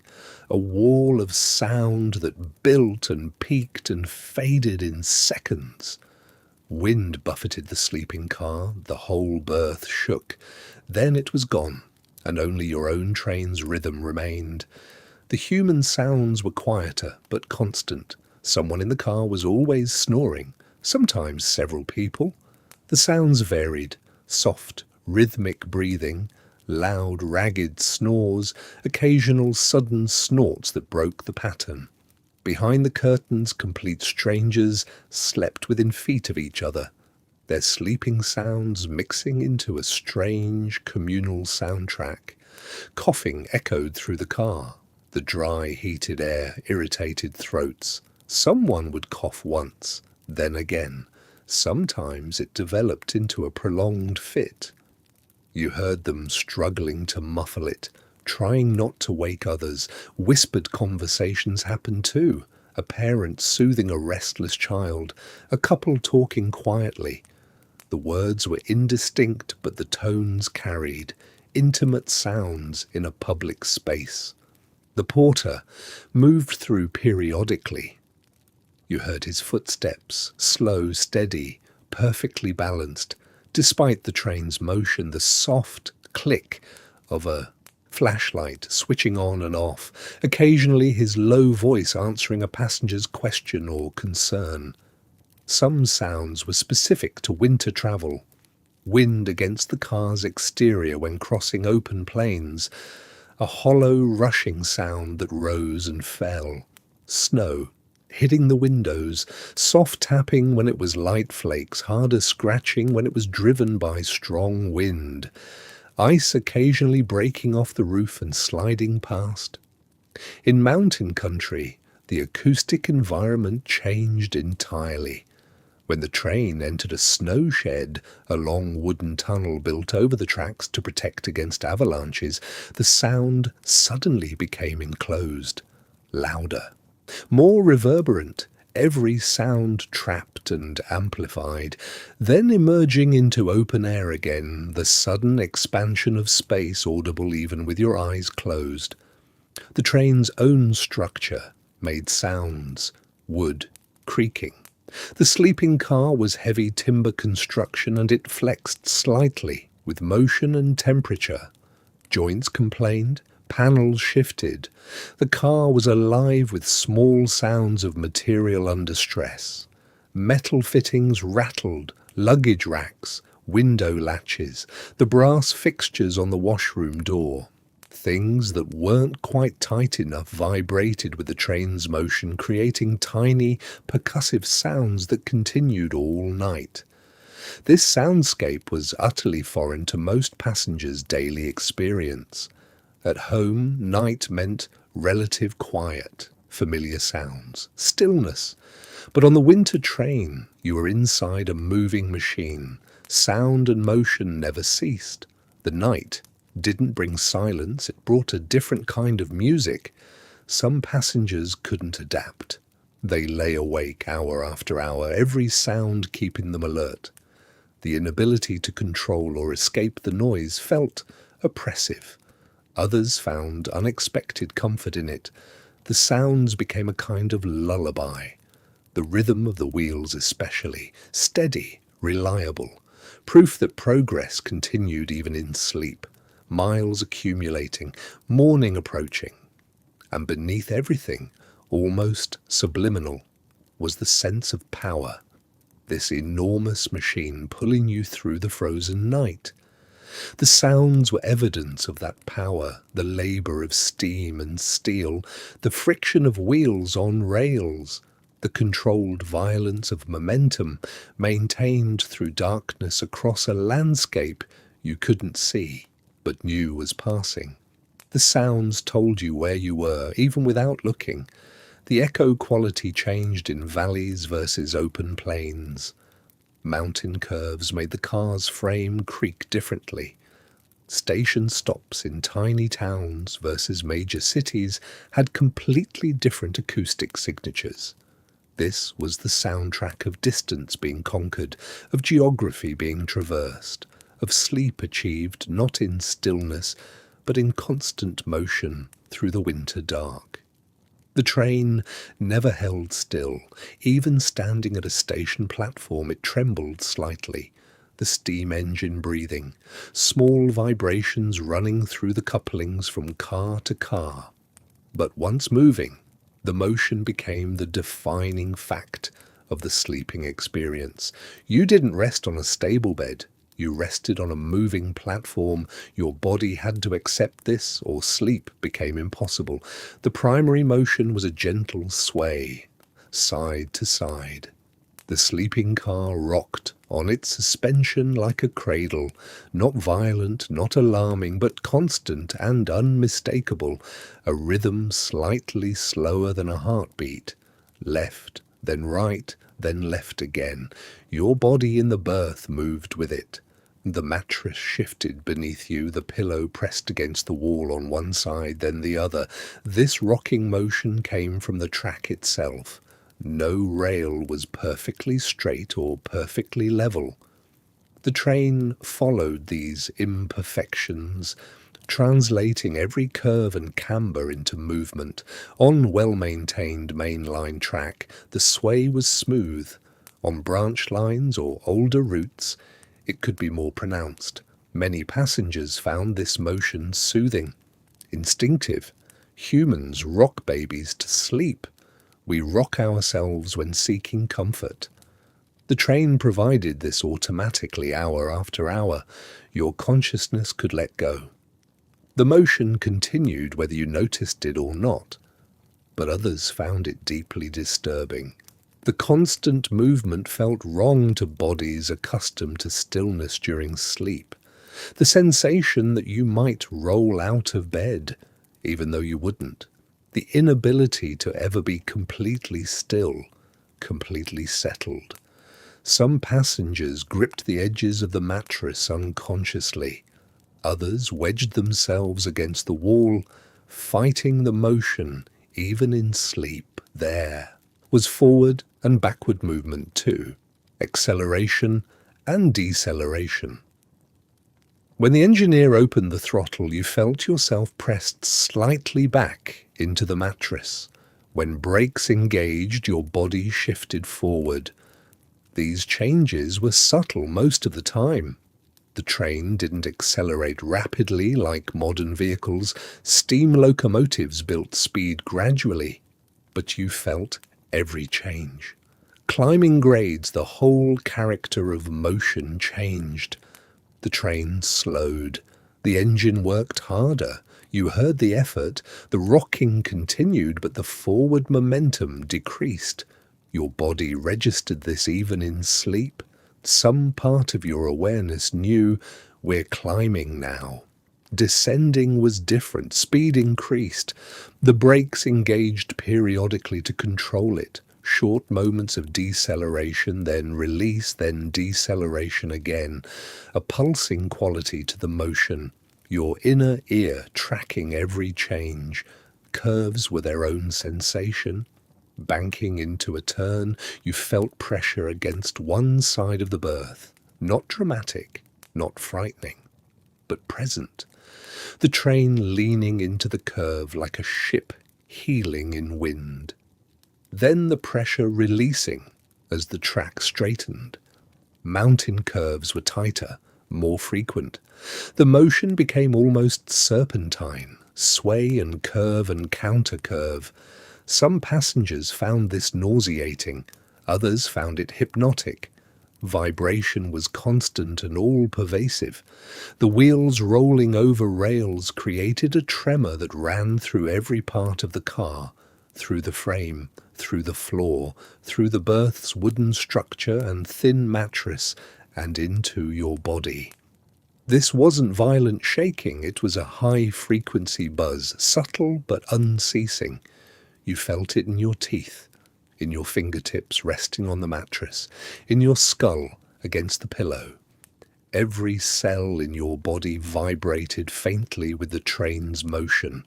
On rough track, this vibration intensified, became almost percussive. The wheels hitting imperfections in the rails translated directly to your body. Bump, bump, bump. A massage you didn't ask for and couldn't escape. Some sections of track were known for being especially rough. Passengers who travelled regularly anticipated these stretches. New sleep would be difficult for an hour. Then the track would improve and rest became possible again. Sudden jolts punctuated the steady motion, switching from one track to another, crossing a junction. The wheels hit the gap and the entire car lurched, hard enough to wake you if you just drifted off. hard enough to make your heart race for a moment. Emergency braking was rare but unmistakable. The deceleration was violent. Everything not secured slid forward. Passengers braced instinctively, even in sleep. Then the relieved realization: we've stopped, but we're safe. The motion was different in different parts of the car. The center was smoothest. The ends near the couplings experienced more dramatic swaying. Upper berths moved more than lower berths, higher center of gravity, more distance to travel in the arc of each sway. Children often loved the upper berths despite the tight space. The motion was more pronounced up there, more like a ship at sea. An adventure rather than an inconvenience. Your inner ear worked constantly to maintain equilibrium, to track the motion, to predict the next sway. This required energy even when you weren't conscious of it. Some passengers woke more tired than when they'd slept in a stationary bed. The body worked all night maintaining balance. Others adapted completely. Experienced travellers could walk through the swaying car with perfect balance. Sleep soundly through every motion. Their bodies had learned the train's rhythm, accepted it as normal. First-time passengers often struggled. Everything felt wrong. The inability to get truly comfortable. The sense of being off balance, even lying down. The slight nausea some people experienced. The train asked your body to do something unfamiliar, and the body resisted. But most people, given a few hours, adapted. The motion that seemed impossible to sleep through at 10 p.m. became invisible by midnight. The body learned, recalibrated its expectations, accepted motion as the new normal, and then something strange happened. When the train stopped at a station, the stillness felt wrong. Your body expected the motion, missed it. The sudden, complete stability was almost more disturbing than the constant movement had been.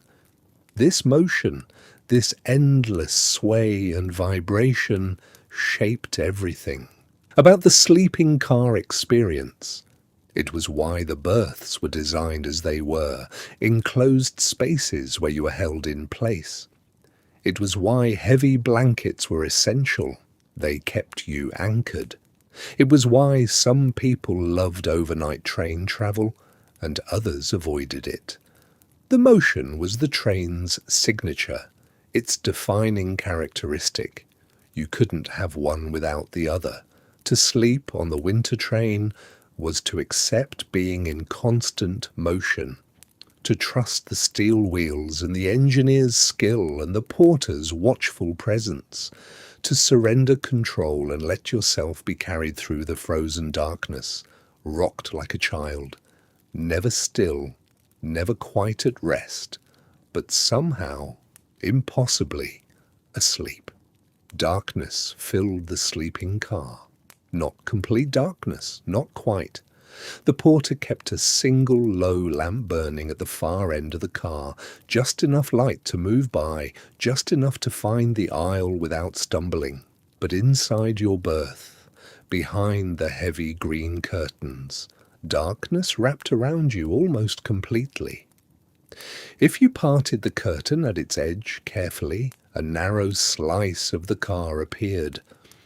The curve of green fabric along the aisle, the dim glow from that distant lamp. Occasionally the porter's small flashlight moving quietly between berths. He walked without sound. The light appeared, passed, disappeared.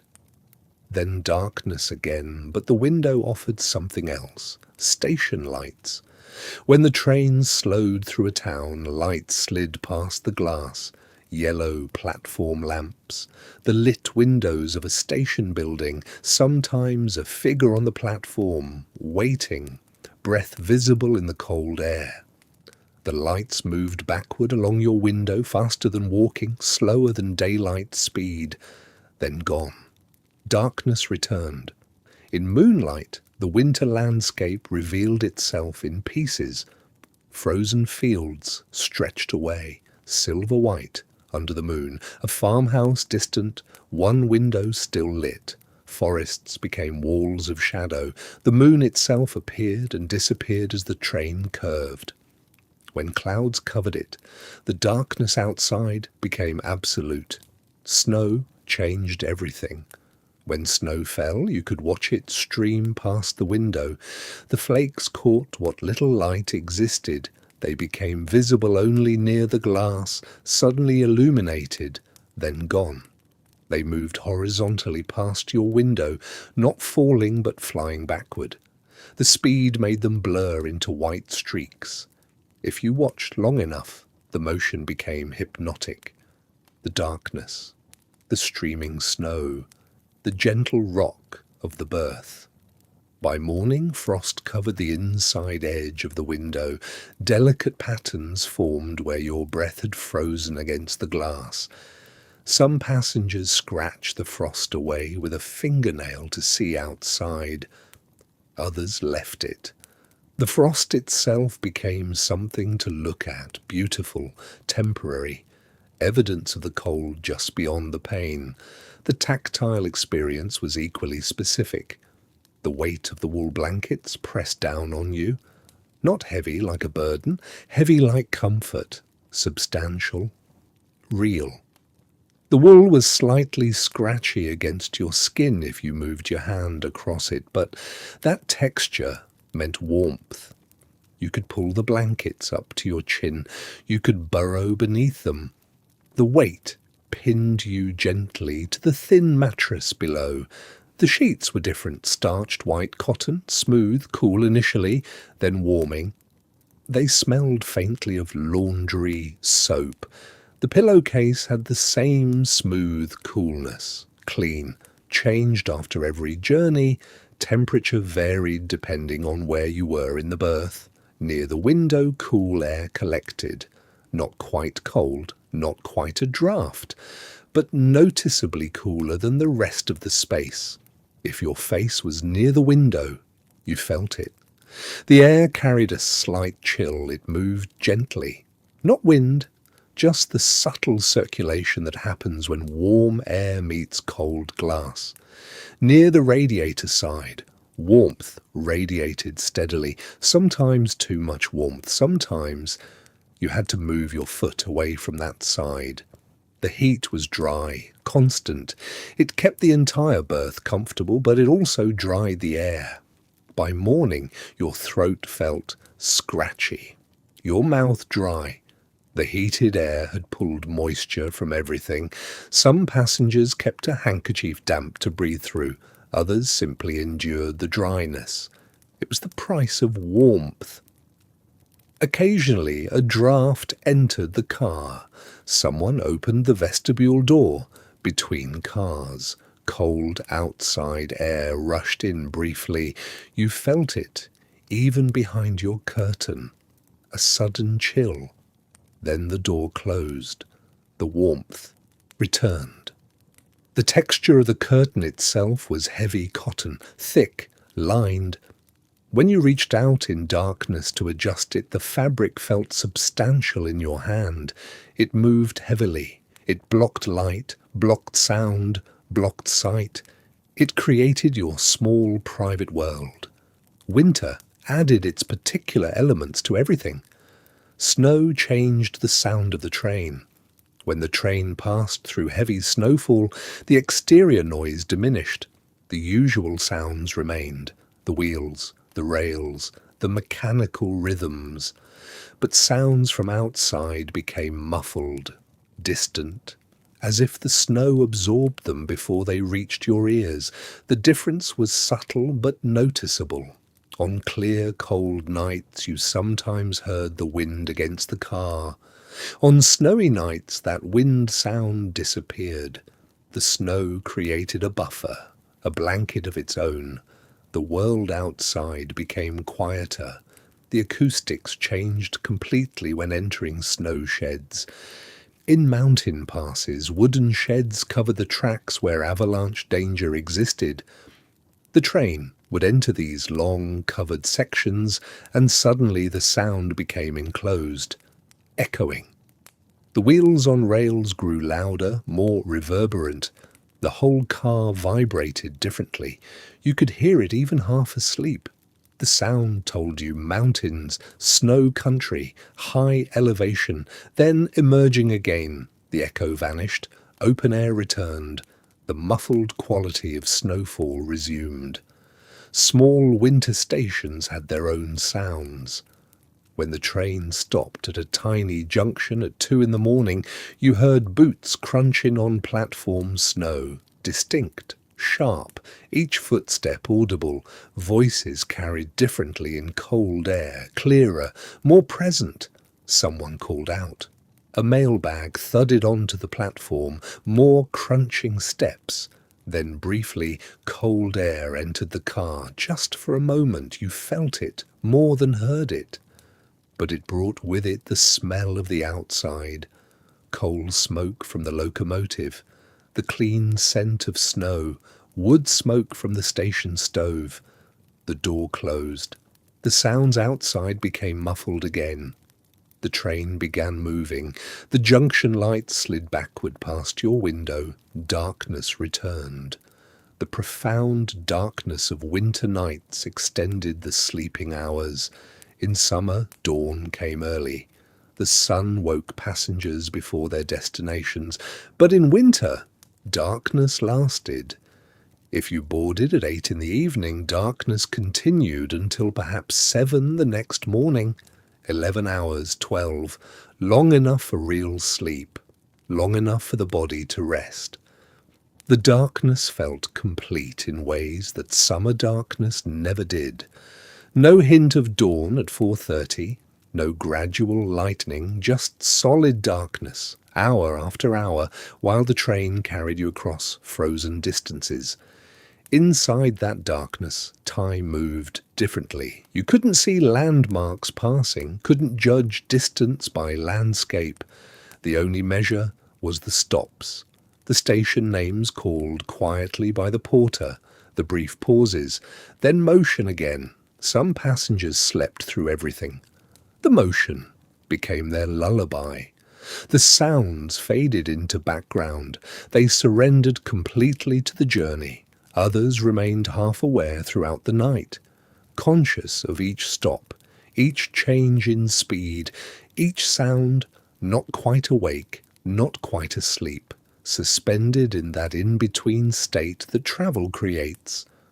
The winter added weight to this suspension, the knowledge that outside the temperature had dropped below zero, that snow covered everything, that you were moving through a landscape transformed and simplified by cold, but inside warmth held. The blankets remained heavy, the radiator kept its steady heat.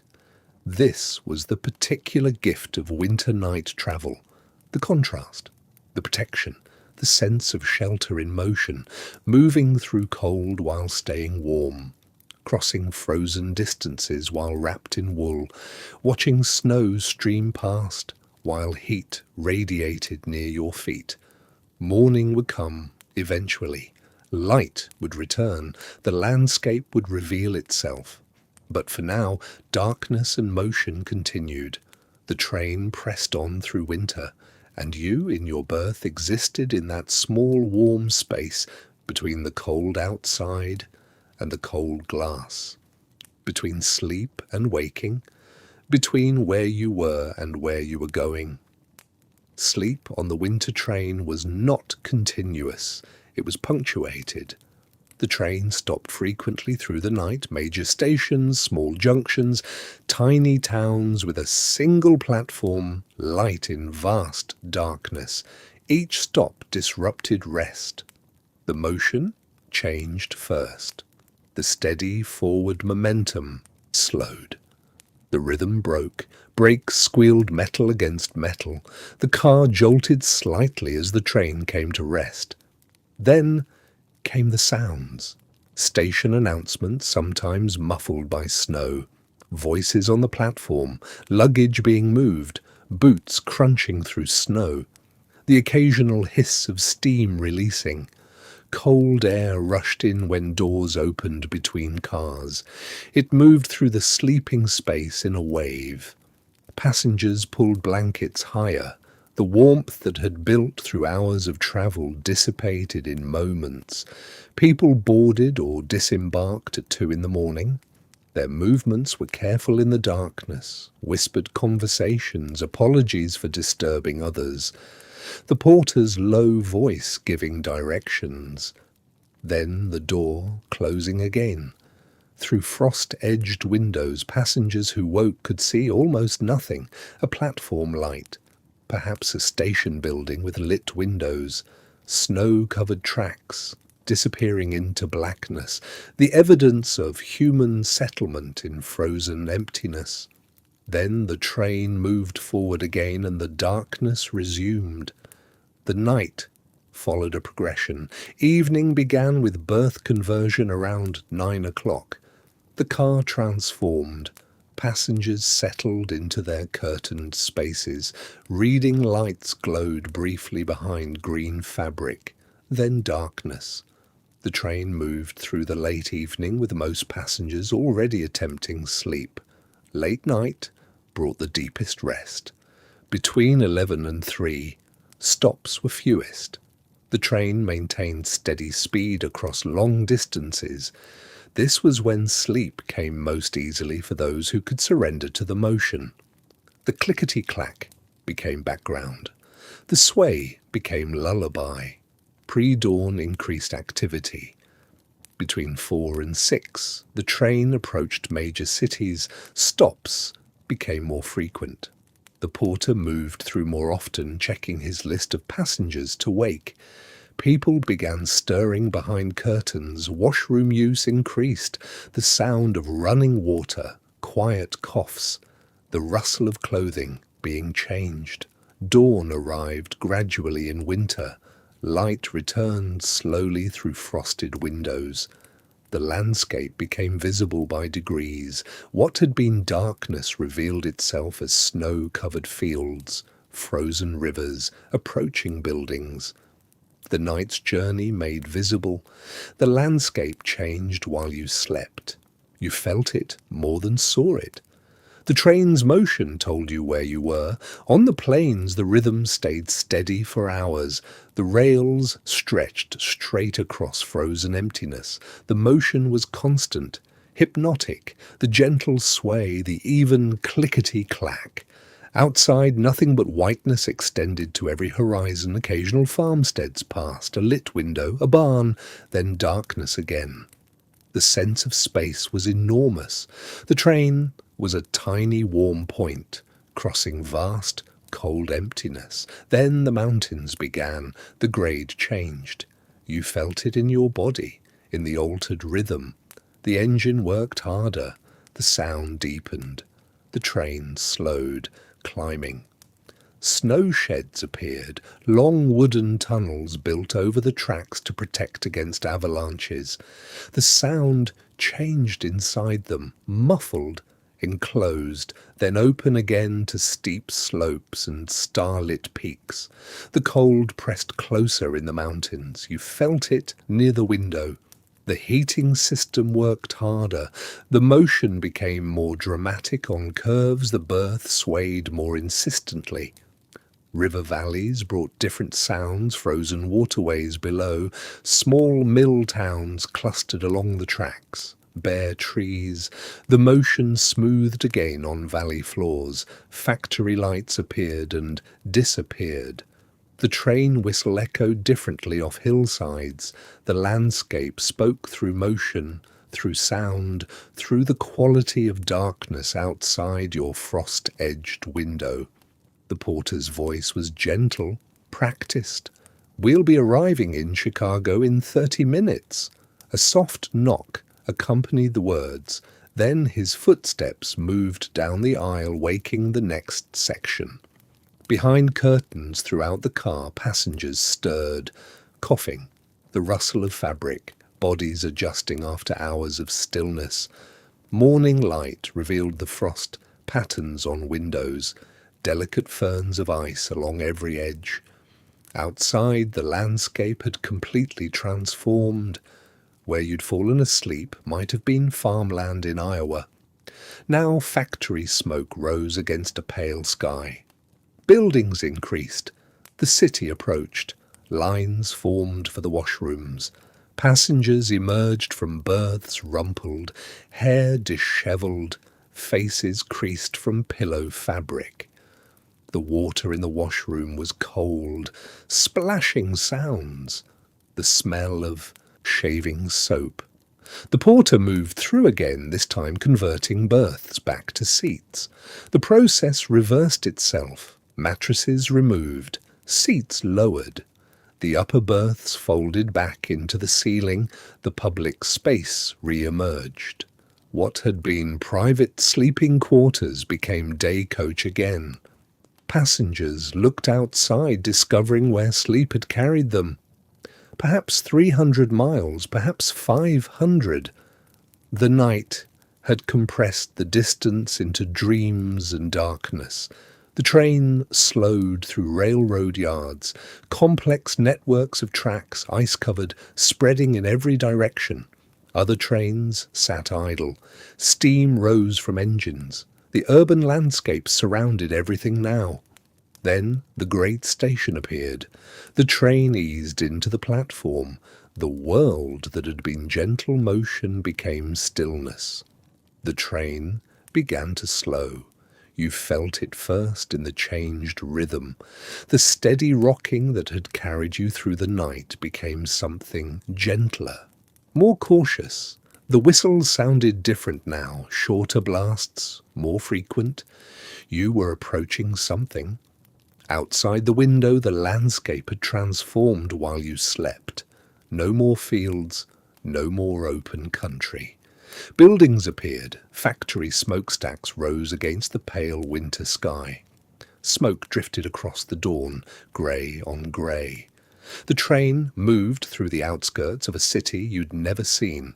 Rail yards stretched in every direction. Tracks multiplied, dozens of lines, hundreds, all converging. Ice covered the switches and signals. Other trains sat motionless on sidings. Freight cars formed long, frozen chains. The locomotive picked its way through this maze slowly, carefully, while morning light grew stronger. You were no longer alone in movement. The intimacy of the night journey, your berth, the darkness, the empty landscape, dissolved into urban density. The train that had been your private world became just one among many, one more arrival in a station that saw dozens each day. The porter moved through the car. His knock was gentle but certain. Time to rise, time to prepare. The city was close now. Some journeys became memories that lasted lifetimes. Children who rode the winter night, trains remembered them decades later. The magic of the berth, the slight fear of the upper bunk's height, the frost patterns on the window, the porter's kind face, the morning arrival in a city that seemed impossibly far from home. Adults remembered different things. The unexpected conversation with a stranger behind curtains, the comfort of wool blankets during a blizzard, the particular piece of reading by the small lamp while the train carried them through darkness, the trust required to sleep while moving through the frozen night. These journeys occupied a particular kind of time, not the time of departure and arrival, though those were real, but the time between. The suspended hours, the liminal space that belonged neither to the place you'd left nor the place you'd reach. Time that moved at exactly the speed of the rails. Even in the 1920s, this felt slow. Cars were becoming common, highways were being paved. The future pointed toward speed, toward individual control, toward the elimination of waiting. But the night train insisted on its own rhythm. You surrendered to the journey's timeline. You slept while it carried you. You arrived when you arrived. The sleeping car created something rare, a space both public and deeply private. You travelled with strangers, separated by fabric curtains. You trusted the porter's competence, the engineer's skill, the integrity of steam heat and steel construction. You were cared for while unconscious. You were warm while winter pressed against the windows. This no longer exists. Not just the technology, the sleeping cars, the steam heat, the porter's expertise, but the experience itself. That particular relationship with distance, with time, with the surrender required to sleep through a journey and wake transformed by geography. The train moves through the winter darkness. You're in your berth, warm beneath wool blankets, watching snow stream past the window. The rhythm of the rails continues, steady and unchanging. The porter walks quietly through the car one more time, checking, listening, attending. Morning will come, a new city, a new landscape revealed by daylight. But for now, there's only this: motion and warmth, the space between departure and arrival, the particular peace of sleeping while travelling. Through winter, this way of moving through the world has passed. Not just the sleeping cars themselves, but the experience they created. The slowness, the threshold, the night spent suspended between places. Let the rhythm carry you now.